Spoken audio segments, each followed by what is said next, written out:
Now, with the end of the white minority rule back in 1994, South African wines were suddenly exposed to the international market at bargain prices.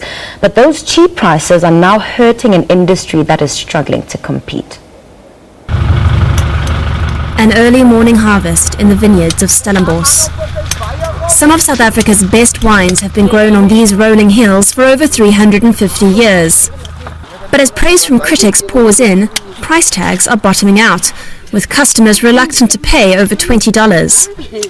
There's just this notion that South Africa doesn't produce wines at the same price point. If you look at the ceiling of South African wines, I would say red wines, probably people are not keen to spend more than 400 or 500 rand, and white wines 200 to 300 rand as a ceiling, which puts the average way down. The Vinpro Winemakers Association says 40% of its 3,200 members are running at a loss. In just the last decade, some 900 have quit the business altogether. South African wines are often viewed as value for money. It's the way that it was introduced when we were exposed to the international market again. And that has become a burden because South African wines are not just value for money, they are often exceptional wines that deserve higher prices. The wine industry here employs some 300,000 people and in 2015 contributed nearly $2.8 billion to the GDP.